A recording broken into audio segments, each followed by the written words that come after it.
চোখ বন্ধ করি আর আমরা এই বাক্যকে নিয়ে একবার প্রভুর কাছে জানাই যে প্রভু যেন আমাদের বুঝতে দয়া করে। আসুন চোখ বন্ধ করি। প্রভু যিশু, তোমাকে ধন্যবাদ দিই, এখনো পর্যন্ত শোনার মতো কান তুমি আমাদেরকে দিয়েছো, বোঝার মতো মন তুমি দিয়েছো। প্রভু যিশু, আরো একবার প্রার্থনা করি আজকের এই বাক্যকে যেন আমরা বুঝতে পারি, হৃদয়ঙ্গম করতে পারি, সেই মতো যেন চলতে পারি। প্রভু যিশু, সত্যটাকে বুঝে নিয়ে জীবনযাপন করবার শক্তি তুমি আমাদেরকে দাও। প্রভু, এই বাক্য যেন আমাদের হৃদয়ে স্থান পায়, যেন ও প্রভু শয়তান এসে চুরি করে না নিয়ে যায়। ও প্রভু, এই বাক্যকে যেন নিয়ে আমরা সারা জীবন চলতে পারি।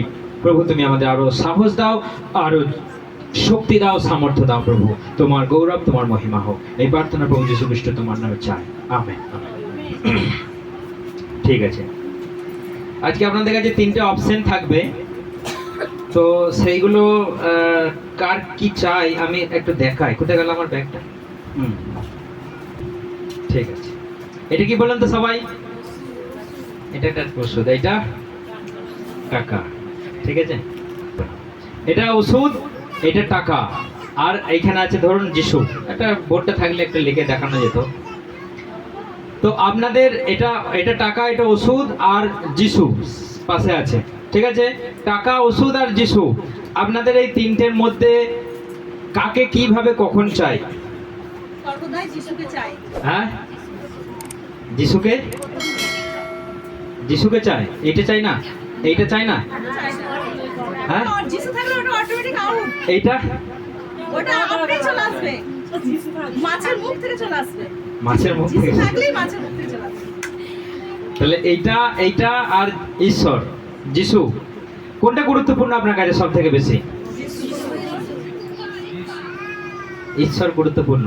তাহলে এটা কারো চাই না বলছেন? আর এটা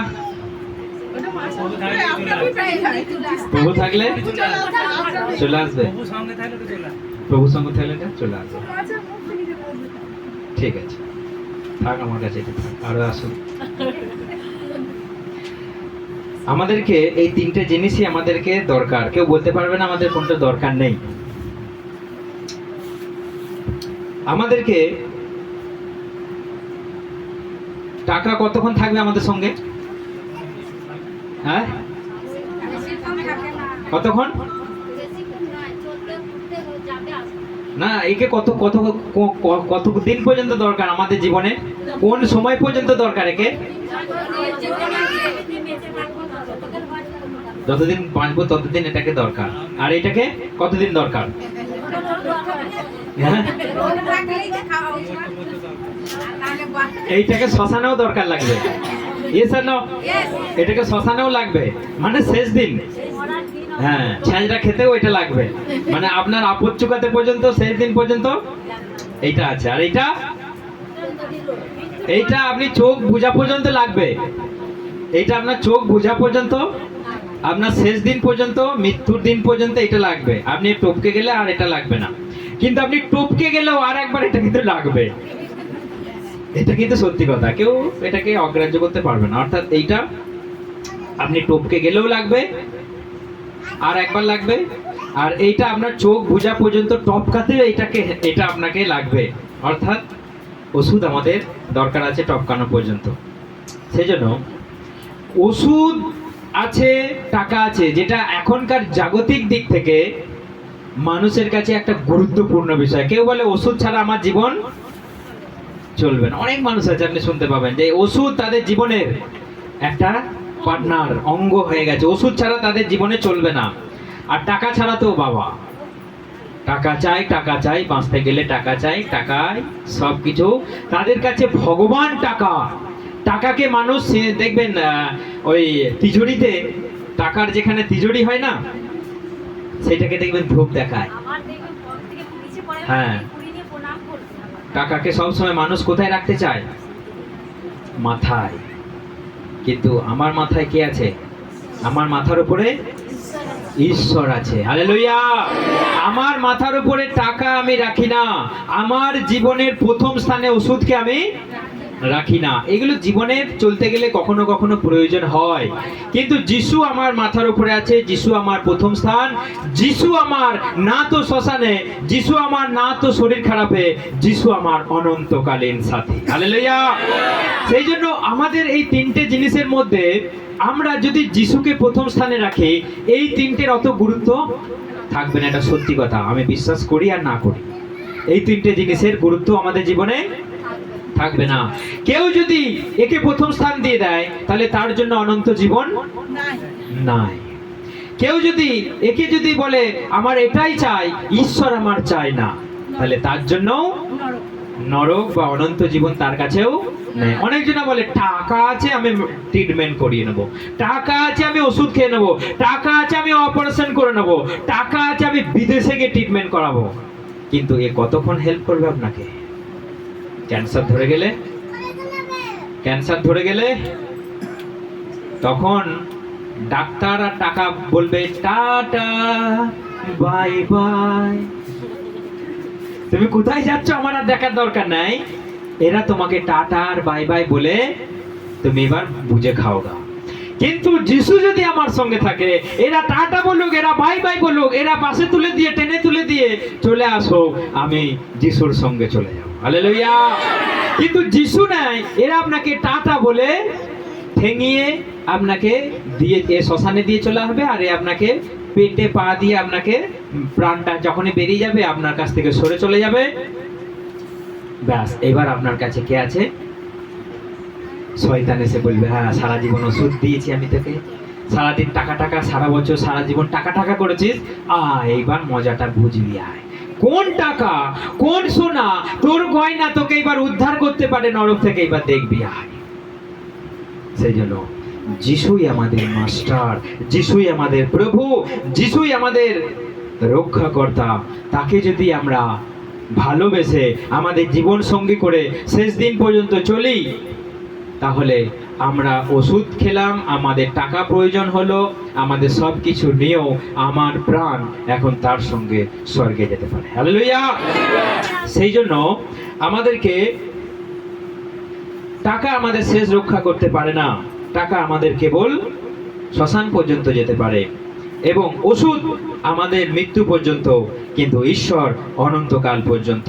এখন আমরা একটা জিনিস আমরা শিখব, যে টাকা পয়সাকে যদি আমরা প্রাধান্য দিই তাহলে কিন্তু আমরা জীবনে অনেক বিষয়ে ঠকবো। প্রভু যীশু খ্রিস্ট এই বিষয়ে কি শিক্ষা দিয়েছেন?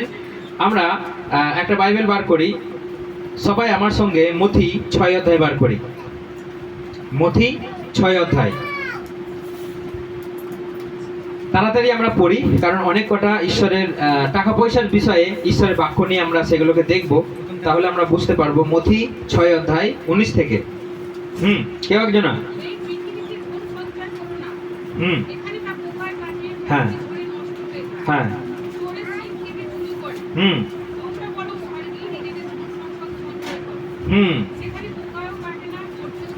হ্যাঁ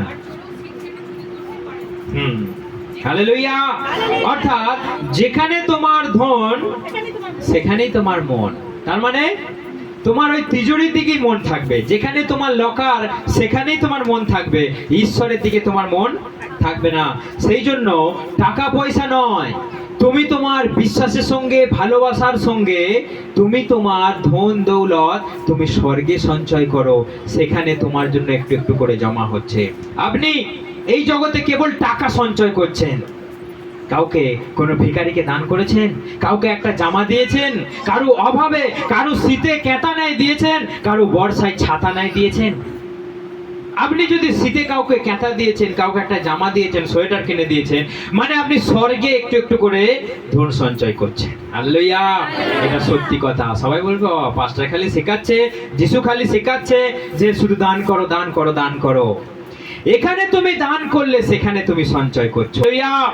অর্থাৎ তোমার ধন আছে, খুব ভালো, প্রভুর এতে কোনো হিংসা নেই, এতে কারো রাগ করার বিষয় নেই। তোমার ধন আছে, কিন্তু তোমার ধনে তুমি কি করছো? তুমি মানুষকে হেল্প করো, তুমি ভালোবাসো মানুষকে, তুমি দান করো, কাউকে পড়াও, কাউকে খাওয়াও, কাউকে তুমি জীবনে চলতে একটু তার যাতে সুরাহা হয় তার ব্যবস্থা করে দাও। তাহলে তোমার একটু একটু করে স্বর্গে সঞ্চয় হচ্ছে, আর তুমি প্রভুর কাছ থেকে একটু একটু করে এগিয়ে যাবে। কারণ এখানে তোমার ধন থাকলে তোমার মন প্রভুর প্রতি থাকবে না, কেউ নিয়ে যেতে পারবে না।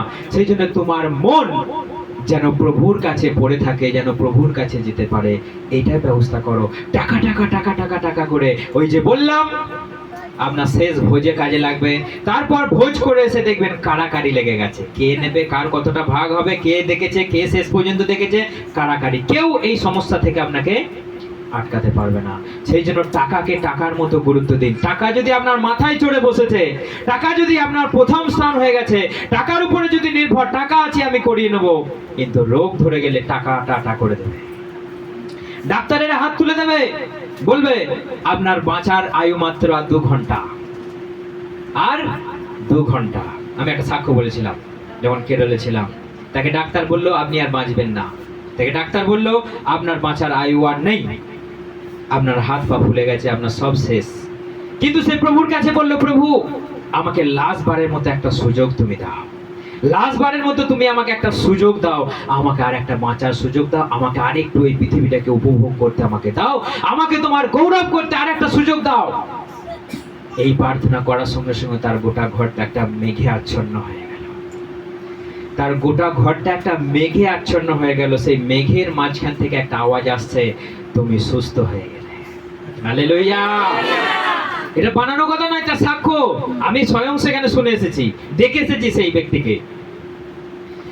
তখন তার পরের দিন ডাক্তার এসে তার যে ট্রিটমেন্ট গুলো চলে সেইগুলো করে পরীক্ষা নিরীক্ষা করে দেখছে, তোমার ক্যান্সারের রোগ গায়েব হয়ে গেছে, তোমার ক্যান্সারের রোগ আর নেই, একটা জীবাণু তোমার শরীরে অবশিষ্ট নাই, সব গায়েব হয়ে গেছে। তার পা গুলো মুগুরের মতো ফুলেছিল, 2টো পা এখন নরমাল, এখন সে হাঁটছে, এখন সে সিঁড়ি বেয়ে উপরে 2 তলায় উঠে যেখানে প্রার্থনা হয় সেখানে টেস্টিমনি দিয়ে নেমে চলে গেলে। হালেলুয়া! যেখানে ডাক্তার বলেছিল তুমি 2 ঘন্টা বাঁচবে, তোমার আজকেই হয়তো শেষ, তোমার আর বাঁচার আশা নেই, কিন্তু সে প্রার্থনা করেছিল যে প্রভু তুমি আমাকে একটা সুযোগ দাও। তাহলে ঈশ্বরই আপনার একমাত্র জীবনদাতা, সুস্থকর্তা, বেঁচে থাকার উপায়। ওষুধ আপনার বেঁচে থাকার উপায় নয়, টাকা আমাদের বেঁচে থাকার উপায় নয়।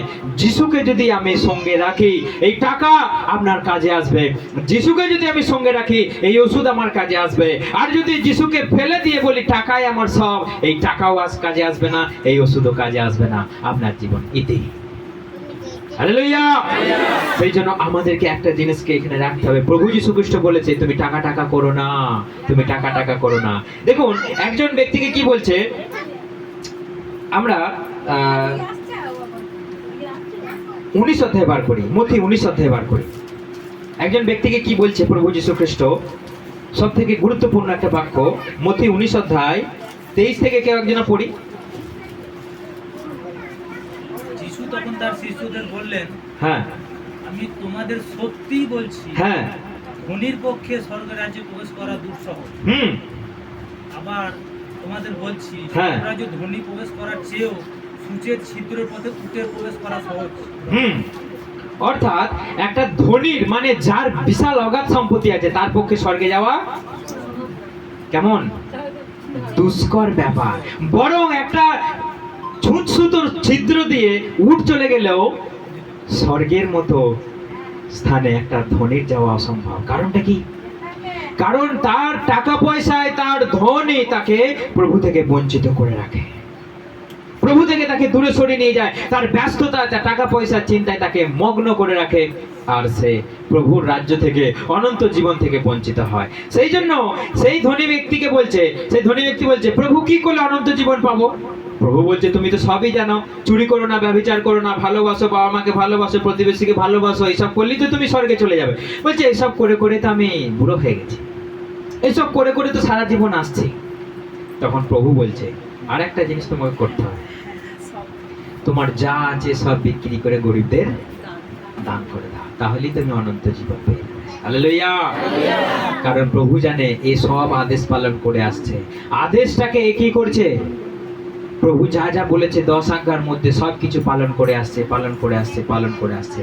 কিন্তু মোহ মায়ায় আটকে গেছে, টাকার লালসায় সে আটকে গেছে, এবং টাকার অহংকারে, টাকার মায়াতে সেই ঈশ্বরের জীবনকে, অনন্ত জীবনকে, যীশু খ্রিস্টের ভালোবাসাকে তার কাছে গুরুত্ব পাচ্ছে না, প্রাধান্য পাচ্ছে না। সেই জন্য প্রভু যীশু খ্রিস্ট তাকে বললেন যে তোমার ওইগুলোকে বিক্রি করে দিয়ে, তুমি দান করে দিয়ে আমাকে ফলো করো, তুমি অনন্ত জীবন পেয়ে যাবে। Hallelujah, hallelujah. সেই জন্য আমাদেরকে প্রভুকে প্রথম স্থান, এবং আমি ওষুধ প্রয়োজন হলেও আমি যিশুকে বলবো, প্রভু আমার এখন দরকার, তুমি যেন আমাকে এইটার মধ্য দিয়ে আমাকে সুস্থ করো, তবেই আমাদের কাজে লাগবে। প্রভুকে বলবেন, প্রভু এইটা যেন আমার অযথা নষ্ট না হয়ে যায়, শয়তান যেন আমাকে রোগের মধ্য দিয়ে, আমাকে বিপদের মধ্য দিয়ে অকারণে যেন আমার এই টাকা যেন নষ্ট করতে না পারে। প্রভুকে বললেন, প্রভু এই টাকা পয়সার দায়িত্ব আমি তোমাকে দিলাম, তুমি আমাকে দেখে শুনে বুঝে শুনে তুমি আমাকে পরিচালনা করো, যেন এই টাকার উপর নির্ভর করে আমি বসে না থাকি। টাকার উপর নির্ভর মানে কি? প্রার্থনা করার দরকার নেই, টাকা আছে ট্রিটমেন্ট করে নেবো, এটা আছে, টাকা আছে, আমার ভাবনা নাই, টাকা আছে, আমাদের সব চলে যাচ্ছে, খাদ্য বস্ত্র সব অ্যাভেলেবেল আছে, আমাদের টেনশন নাই। টেনশন নেই মানে আপনি প্রার্থনা করছেন না।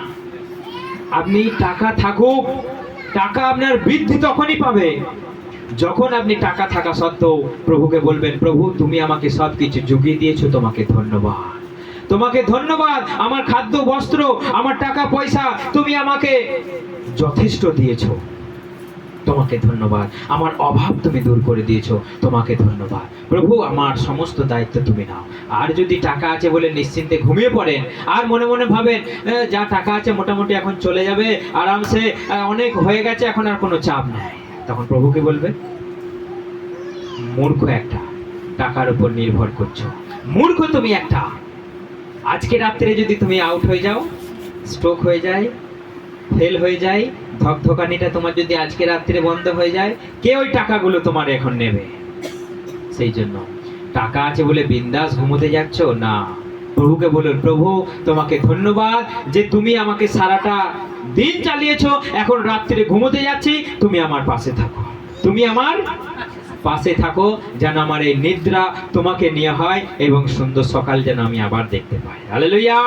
তো আমাদের জীবন চালন চরিত্র এইরকম হওয়া দরকার, যেন আমাদের টাকার উপরে ধ্যান ধারণা সবসময় পড়ে না থাকে। টাকা আছে থাক, কোনো চাপ নেই, টাকা নেই কোনো চাপ নেই, টাকা নেই কোনো চাপ নেই। এটা হচ্ছে আমি এর উদাহরণ, আমি এর উদাহরণ। টাকা নাই কোনো চাপও নাই। দেখে বুঝতে পারছেন যে আমার ছাপ পড়ে গেছে মুখে টাকা নাই বলে? কিন্তু না, ছাপ পড়বে না, কারণ আমি জানি যা হবে প্রভু আছে। কিন্তু আমার মিসেস টেনশনে ভর্তি, কি হবে না হবে, কি হবে না হবে। আমি বলছি যা হবে হবে, প্রভু আছে। মাঝে মাঝে আমাকে গরমও খেতে হয়, যা হবে হবে মানে আমি তো জানি কোথা থেকে আসবে, কি করে আসবে, কখন আসবে, কবে আসবে। আমি জানি প্রভু বলেছে যে আমি তোমাকে ঠিক চালাবো, তোমার টেনশন নাই। উপর থেকে টাকা আসুক আর না আসুক, এখান থেকে কিছু আসুক আর না আসুক, প্রভু যীশু খ্রিস্ট যার সঙ্গে আছে কমপ্লিট। হালেলুয়া। সেই জন্য আমার বিশ্বাস সেইটার উপরে আছে যে আমার টাকা কত আছে না আছে আমার দেখার দরকার নাই, আমার জানার দরকার নাই। প্রভু প্রয়োজনে জুগিয়ে দেবে, এইটা আমার বিশ্বাস আছে, এটা আমার বিশ্বাস আছে। সেই জন্য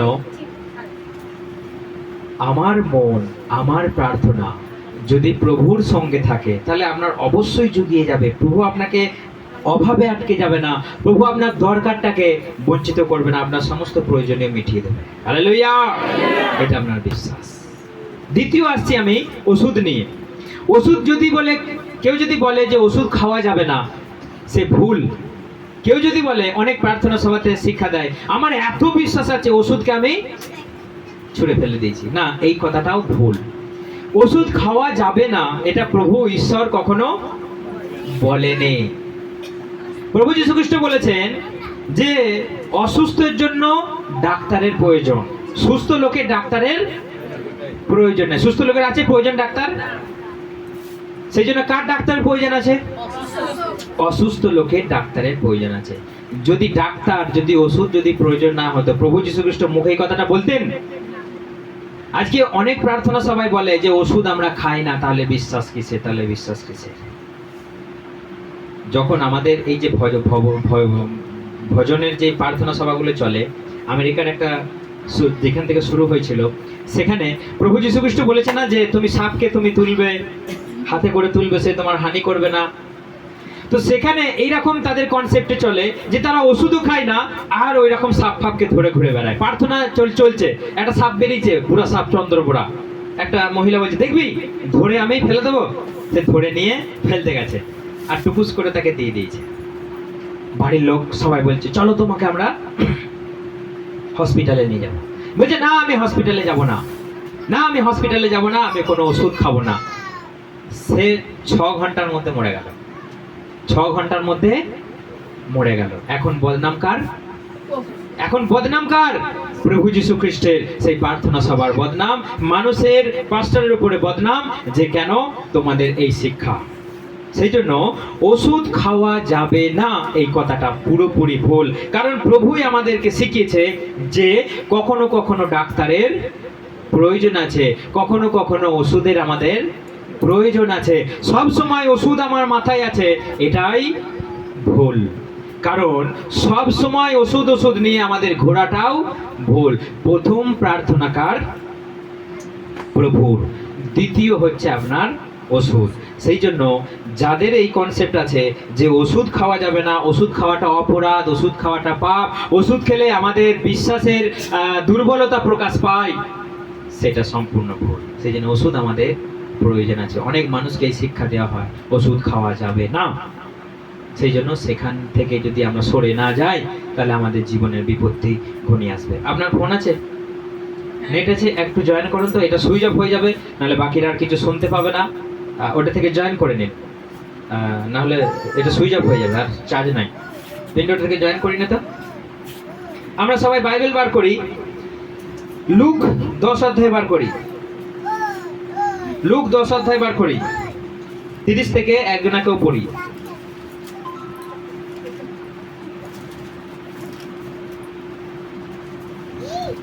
তাড়াতাড়ি লুক 10 অধ্যায়। এর উত্তরে যিশু বললেন, একজন লোক জেরুসালেম থেকে ইহরিয়র দিকে নেমে যাচ্ছিল। পথে সে ডাকাতের হাতে পড়ল। তারা লোকটির জামা কাপড় খুলে নিয়ে তাকে মারধর করে আধমরা অবস্থায় সেখানে ফেলে রেখে চলে গেল। ঘটনাক্রমে সেই পথ দিয়ে একজন ইহুদি যাজক যাচ্ছিল। যাজক তাকে দেখতে পেয়ে পথের অন্য ধার দিয়ে চলে গেল। সেই পথে এরপর একজন লেবীয় তাকে দেখে সেও পথের অন্য ধার দিয়ে চলে গেল। কিন্তু একজন শমরীয় ওই পথে যেতে যেতে সেই লোকটির কাছাকাছি এলো। লোকটিকে দেখে তার মনে মমতা হলো। সে ওই লোকটির কাছে গিয়ে তার ক্ষতস্থান দ্রাক্ষারস দিয়ে তাতে তেলে বেঁধে দিল। এরপর সেই শমরীয় লোকটি এরপর তাকে একটা হোটেলে দিয়ে সরাইখানায় দিয়ে চলে গেল। অর্থাৎ আমরা কি শুনলাম এখানে? যে একটা লোককে কিছু ডাকাতে মার ধর করে ক্ষত বিক্ষত করে তার লুটপাট করে নিয়ে চলে গেল। সেই পথে একটা লেবীয় গেল, একটা অন্য একটা জাতি গেল। তারা দুজনে দেখে পাশ কাটিয়ে কেটে পড়লো। তারা কেউ তাকে ঘুরেও তাকালো না, দেখলো যে হ্যাঁ পড়ে আছে একটা অসহায় মানুষ। প্রভু যীশু খ্রিস্ট এখানে শিক্ষা দিয়েছে প্রতিবেশী কে তোমার, কে আসল তোমার প্রতিবেশী। আমরা এখানে দেখব যে সেই সমরীয় সে সব থেকে নিচু জাত, সমরীয় সব থেকে লো কাস্ট, তাকে মানুষ গুরুত্ব দেয় না। কিন্তু সেই লো কাস্ট একটা নিচু শ্রেণীর মানুষ, সেই দরিদ্র মানুষটাকে যাকে ডাকাতেরা ক্ষত বিক্ষত করে দিয়েছে ওকে, তো তখন অলিভ অয়েল দিয়ে তাকে কি করলো? তাকে সেই ক্ষত স্থানগুলোকে ধুইয়ে দিয়ে সেই দ্রাক্ষারস আর তেল দিয়ে সেই জায়গাটাকে বেঁধে দিয়ে তাকে কোথায় দিয়ে এলো? একটা হোটেলে। বললো এ তুমি দেখাশোনা করো, যা টাকা পয়সা লাগবে আমি তোমাকে দিয়ে আসবো, বাকি এক্সট্রা যা লাগবে আমি তোমাকে ঘোরার পথে দিয়ে দেবো। হালেলুয়া। অর্থাৎ এখানে আমরা দেখলাম প্রতিবেশী কে তোমার, তুমি কাকে হেল্প করছো, তুমি স্বর্গে কিভাবে ধন সঞ্চয় করছো। অর্থাৎ ওই সমরীয় স্বর্গে ধন সঞ্চয় করছে। হালেলুয়া। এবং সে কি করলো? তাকে একটা জিনিস দিয়ে তার ক্ষত হওয়ার স্থানকে নিরাময় করার চেষ্টা করলো, ব্যথা তাকে লাঘব করবার জন্য তাকে চেষ্টা করলো। কিসের দ্বারা? দ্রাক্ষারসা তেল দিয়ে। অর্থাৎ দ্রাক্ষারসা তেল একটা ওষুধের কাজ করছে। সেই জন্য বাইবেলে অনেক প্রমাণ আছে। ঈশ্বর যেদিন সৃষ্টি করলেন তিনি বললেন এই গাছপালা আমি দিলাম তোমাদের জন্য ওষুধের জন্য, এই গাছপালা ওষুধের মতো তোমরা এগুলোকে ব্যবহার করবে। তিনি স্বয়ং যদি ওষুধ দিতে আমাদেরকে স্বীকার করে, আমাদের জন্য সৃষ্টি করেন, তাহলে আমি যদি বলি ওষুধ খাবো না, তার মানে এটা তোমার ঘমন্ডি, তার মানে তোমার এটা ভুল, তোমার এটা প্রভুর উপরে তোমার বিশ্বাস নাই, আস্থা নাই। প্রভু কখনো কখনো ওষুধ দিয়েও মানুষকে সুস্থ করে, প্রভু কখনো কখনো ডাক্তারের মধ্য দিয়ে মানুষকে সুস্থ করে। দেখুন আর একটা উদাহরণ আমি দিই, আমার সঙ্গে সবাই দ্বিতীয় রাজাবলী বার করুন। দ্বিতীয় রাজাবলী 20 অধ্যায়, দ্বিতীয় রাজাবলী 20 অধ্যায়, পুরাতন নিয়ম, দ্বিতীয় রাজাবলী 20 অধ্যায়, 20 অধ্যায় 1 থেকে পড়ুন। 20 অধ্যায় তৎকালে পড়ুন। তৎকালে ইসরায়েলের সাংঘাতিক পীড়া হয়েছিল। হিজকিয় একজন রাজা। তারপর আর আমোসের পুত্র জিসাই ভাববাদী তাহার নিকটে আসিয়া কহিলেন, সদাপ্রভু এই কথা কহে তুমি আপন বাটির ব্যবস্থা করিয়া রাখো, কেননা তোমার মৃত্যু হইবে, তুমি বাঁচিবে না। তখন তিনি পৃথিবীর দিকে মুখ ফিরাইয়া সদাপ্রভুর কাছে প্রার্থনা করিয়া কহিলেন, হে সদাপ্রভু। হ্যাঁ, এখানে হিজকিয় রাজার একটা ব্যাধি হয়েছে, মারণ ব্যাধি। সেই মারণ ব্যাধির জন্য জিসাইয় ভাববাদী তাকে বললেন, তোমার আর আয়ু নেই, তুমি আর বাঁচবে না, তোমার আর আয়ু নেই, তুমি আর বাঁচবে না, তুমি আর কদিনের মধ্যেই মারা যাবে। তখন হিজকিয় রাজা এই কথাটা শুনে সেই প্রভুর কাছে প্রার্থনায়, সেই আর্তনাদের সঙ্গে কান্নার সঙ্গে প্রার্থনা করতে বসলেন যে প্রভু আমি আর কি বাঁচবো না, আমার কি আর আয়ু নেই, তুমি আমাকে একবার সুযোগ দাও, আমাকে আর একটা বাঁচার জন্য তুমি সুযোগ দাও। Hallelujah, hallelujah, hallelujah. আমাদেরকে এরকম প্রার্থনা করতে হবে, আর্তনাদের সঙ্গে কান্নার সঙ্গে। শুধু রোগ হলে নয়, আপনার অভাবের দিনেও প্রার্থনা করুন। হিজকিয় রাজার মতো যখন শুনেছে আমি আর বাঁচবো না, সে প্রার্থনায় কান্নায় ভেঙে পড়ছে। তখন জিসাইও বাড়ি থেকে তার বেরিয়ে যায় না, বাড়ি থেকে যেতে যেতে সে দরজা থেকে আবার ফিরে এসেছে। কারণ প্রভু বলে থেমে যাও, তুমি হিজকিয় রাজাকে আবার বলো যে তুমি মরবে না, তুমি বেঁচে যাবে। হালেলুয়া। তখন জিসাইওকে প্রভু বললেন যে, জিসাইও তখন হিজকিয় রাজাকে বললেন যে তুমি একটা ডুমুরের একটা ডাল নিয়ে এসো, ডুমুরের চাক মানে একটা ডুমুর ফলের একটা ডুমুর নিয়ে এসো, একটা ঝাঁক নিয়ে এসো। সেই ডুমুরগুলোকে সে ওষুধের মতো করে তার ঘায়ের উপরে, ফোঁড়ার উপরে লাগিয়ে দিল, তার ফোঁড়া ভালো হয়। হালেলুয়া। ঈশ্বর তো তাকে তো উপর থেকেই চাঙ্গা করে দিতে পারতেন, জিসাইওকে মাথায় হাত রেখে প্রার্থনা করে দিতে পারতেন, সুস্থ হয়ে যেত। তাহলে একটা উপায় কেন তিনি বার করলেন যে ডুমুর এনে তার মাথায় লাগিয়ে দাও, তার ফোঁড়ায় লাগিয়ে দাও, দেখো সব ভালো হয়ে যাবে।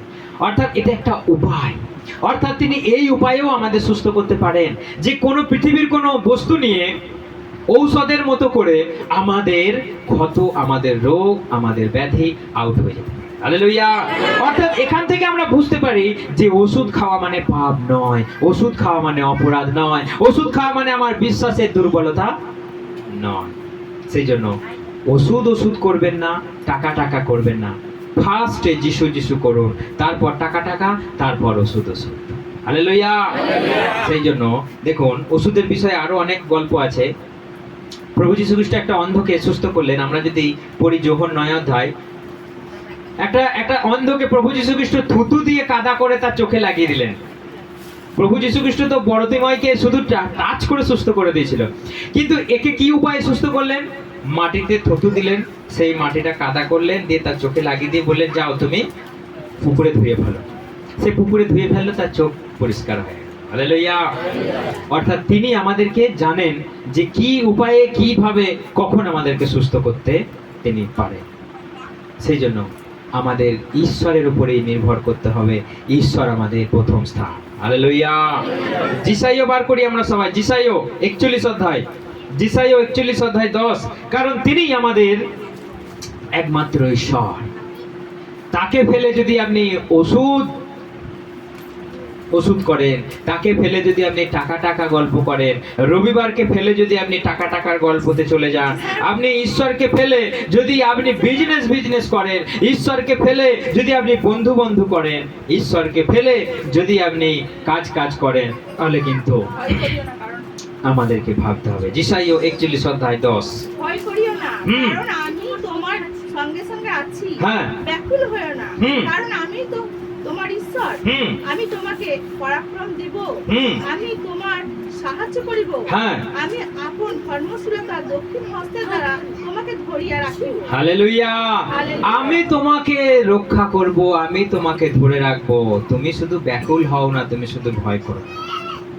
সেই জন্য আমরা, প্রভু আমার দুই হাতকে ধরে রেখেছে, কিন্তু আমি এক হাতে ওষুধ ধরে রেখেছি, এক হাতে আমি টাকা ধরে রেখেছি। আপনি দুই হাত থেকে ওষুধ আর টাকাকে আপনি দূর করে দিয়ে এবার বলুন, প্রভু তুমি আমার দুই হাতকে ধরো। হালেলুয়া।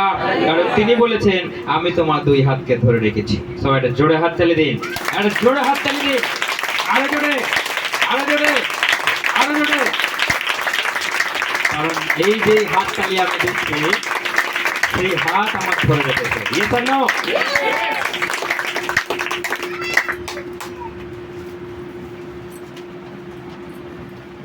একজনা জিসাইও 40 বার করুন, একজনা 59 বার করুন, দুজনা দুটো বই বার করুন।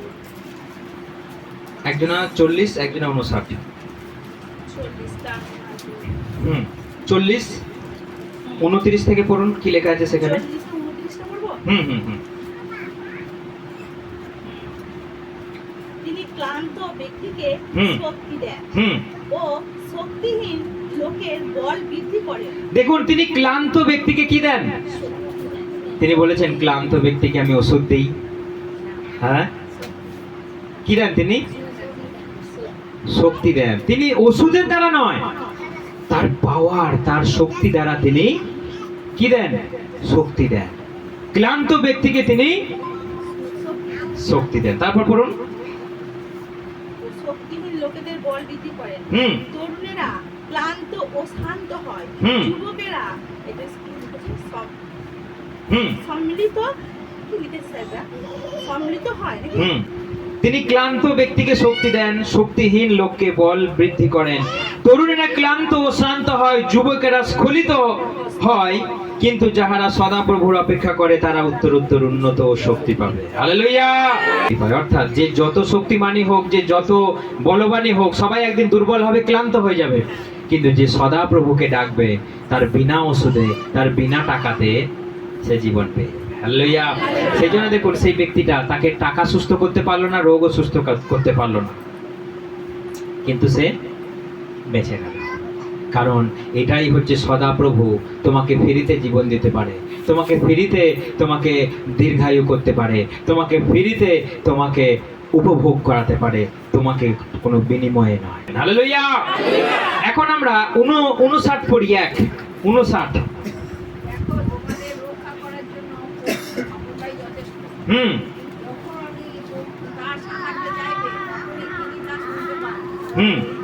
লেখা রয়েছে যে তার হাত এবং তার কান এমন খাটো নয় যে তিনি আমাদেরকে হাত বাড়িয়ে আশীর্বাদ করতে পারবেন না। হালেলুয়া।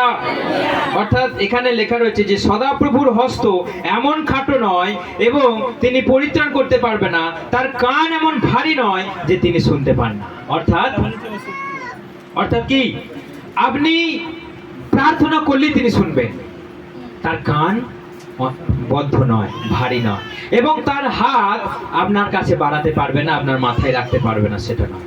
তিনি বলছেন যে আমার হাত এমন খাটো নয় যে তোমার কাছে বাড়াতে পারবো না, আমার কান বধির নয় যে তোমার প্রার্থনা শুনতে পারবো। সেই জন্য আপনি তাকে বলুন, আপনি তাকে বলুন, ঈশ্বর আপনাকে আশীর্বাদ করবে। তিনি ইসরায়েলের ঈশ্বর, তিনি ঘুমোতে যান না। গীত সঙ্গীত আমরা দেখেছি 121-এ, তিনি ঘুমোতে যান না, তিনি ঢুলে পড়েন না, তিনি বিশ্রামে যান না। তিনি বলছেন গীত সঙ্গীত 34-9 যে যুব সিংহদেরও খাদ্যের অভাব হয়, কিন্তু যে আমাকে বিশ্বাস করে তার কখনো অভাব হয় না। হালেলুয়া। বিশ্বাস করেন? হ্যাঁ, বিশ্বাস আছে যে যুব সিংহদেরও খাদ্যের অভাব হলেও হতে পারে, কিন্তু যে ঈশ্বরকে ডাকে তিনি তার অভাব হতে দেন না। তিনি কোথায় চালান? তাকে কোথায় চালান? জলের ধারে, বিশ্রামে জলের ধারে ধারে তৃণভূষিত চড়ানিতে তিনি চড়ান, যেখানে জলের অভাব হবে না, যেখানে খাদ্যের অভাব হবে না, যার পত্র চিরকাল সবুজ থাকে, চুঁয়ে যায় না, শুকিয়ে যায় না। অর্থাৎ ঈশ্বরকে, আমরা যদি ঈশ্বরকে বিশ্বাস করি, তিনি বলেছেন তোমার অভাব হবে না, তুমি মরলেও জীবিত হবে। হালেলুয়া। তুমি মরলেও জীবিত হবে, এটা আমাদের ঈশ্বর। কিন্তু আপনি ওষুধ খেয়ে মরে গেলে, হ্যাঁ, ওষুধ খেয়ে মরে গেলে পারবেন?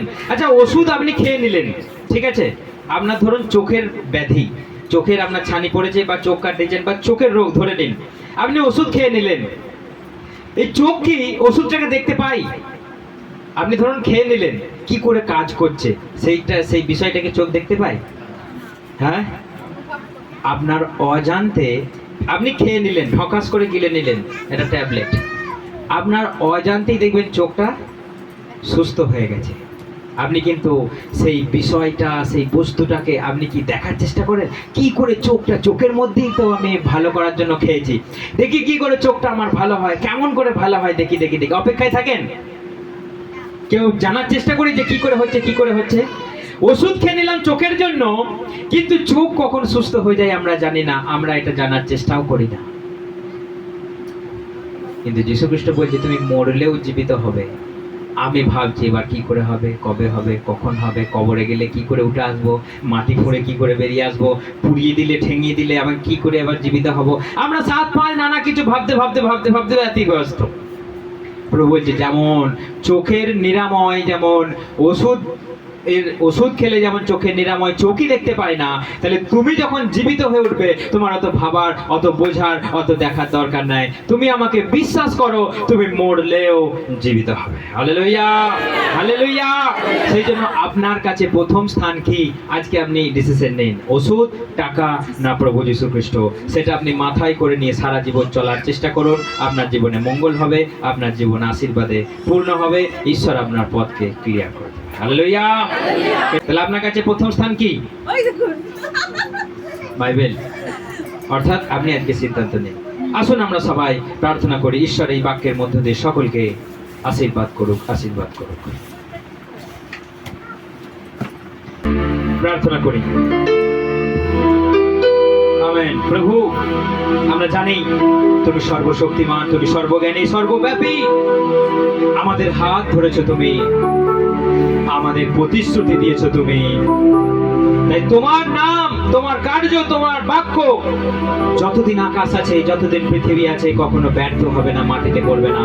আমরা জানি যে তুমি ও প্রভু সর্ববিজয়ী, সবার ঊর্ধ্বে মহান তুমি। তুমি আমাদের হাল ছেড়ে দেবে না, তুমি আমাদেরকে ও প্রভু ছাড়বে না তুমি বলেছো, ত্যাগ করবে না তুমি বলেছো, এবং সমস্ত কিছু জুগিয়ে দেবে তুমি বলেছো। ধন্যবাদ, ধন্যবাদ, ধন্যবাদ। दिल की गहराई से स्तुति करो, आराधना करो, तन से और मन से पूरी शक्ति से तुझसे मैं प्रेम करो। है प्रभु यीशु सबसे अच्छा है तू, है प्रभु यीशु सबसे प्यारा है तू। प्रार्थना मैं तुझसे करूं, ओ मेरे प्यारे मसीहा, मेरा ये जीवन तेरे काम आए, मेरा ये जीवन तेरे काम आए, यही है मेरी तमन्ना। प्रार्थना मैं तुझसे करूं, ओ मेरे प्यारे मसीहा। आमेन। प्रभु, আমরা শুধু প্রার্থনা করি আর আমাদের জীবন তোমার হাতে সমর্পণ করি। আমরা জানি দেখতে দেখতে কেটে যাবে আমাদের এই জীবন, আমরা জানি দেখতে দেখতে এই পৃথিবী আমাদের কাছে একদিন শেষ হয়ে আসবে, আর আমরা জানি দেখতে দেখতেই আমরা তোমার কাছে পৌঁছে যাব। এটা আমাদের বিশ্বাস, এটা আমাদের সাহস, এটা আমাদের তোমার কাছে পাওনা, এটা আমাদের দাবি, এটা আমাদের অঙ্গীকার, এটা আমাদের প্রার্থনা যে আমরা তোমার সঙ্গে থাকবো, তোমারই কথা বলবো। তোমাদের সাহস পাই, শক্তি পাই, এই বল পাই নাসরতীয় যীশু খ্রিস্টের নামে, যীশু খ্রিস্টের নামে, যীশু খ্রিস্টের নামে। এই প্রার্থনা ঈশ্বরের প্রিয় এবং পবিত্র পুত্র প্রভু যীশু খ্রিস্ট তোমার নামে ইচ্ছা। Amen, amen, amen.